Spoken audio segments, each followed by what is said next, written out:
What's up, guys? I'm Remote Night Owl, and I hope that you are all having a wonderful day. So today we're back with advanced league tips, and we're going to be taking a look at 3 different things that Sett can do.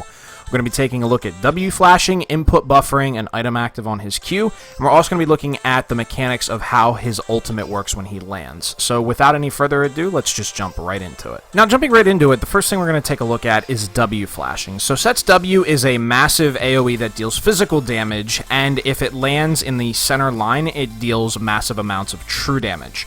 Now, while the wind-up is happening, Sett cannot cast any other abilities, however, he can still flash. So taking a look at the following example, you can see that during the wind-up time for Sett's W, he can then flash in any direction to reposition his W to get the damage off and realign himself into the center if he wants to get the true damage off as well.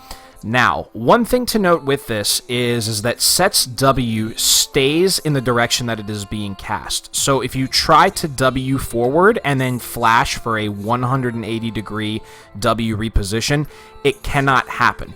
However, if you do flash backwards, you can land your hitbox on the enemy hitbox, and you'll still land the true damage portion of your W. Now, the next thing we're going to talk about is input buffering Sett's Q over top of an item active.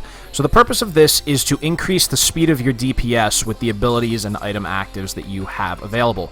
And the 3 examples we're going to look at is Iron Spike Whip and the 2 items that it builds into, which is Gourd Drinker and Stride Breaker. So how this works is in the following example, I do my 2 auto attacks with Sett, and then I input buffer the item active for Iron Spike Whip, and you can see that the animation executes. Now at the same time, I also input buffer Q, which is noted by the increase of flames around Sett's fist.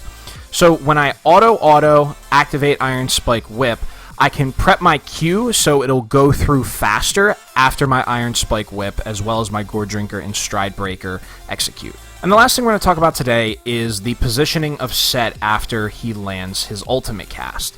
So the way Sett's ultimate works is when he grabs an enemy champion, he ults linearly in one specific direction, and then when he lands on the side of the enemy champion via the direction he was traveling, and then they land on the opposite side. So taking a look at the following examples, in this first example, Sett ults to the right, and when he lands to the right of the target dummy, and the target dummy lands to the left of Sett. This principle functions in every single instance of Sett's ult. And you can see here in the following examples, when the opposite happens and Sett ults to the left, he lands to the left and the enemy dummy lands to the right of him. When he ults up, he lands above the dummy lands below him.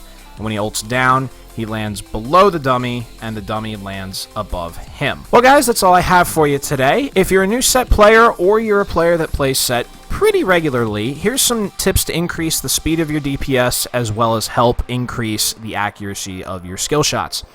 Don't forget to hit me up on Twitter, and for some awesome video game photography, don't forget to go hit me up on Instagram, as well as like, comment, share, and subscribe on this video. Well, guys, as always, thank you very much for watching, and we'll see each other again real soon. Have a wonderful day.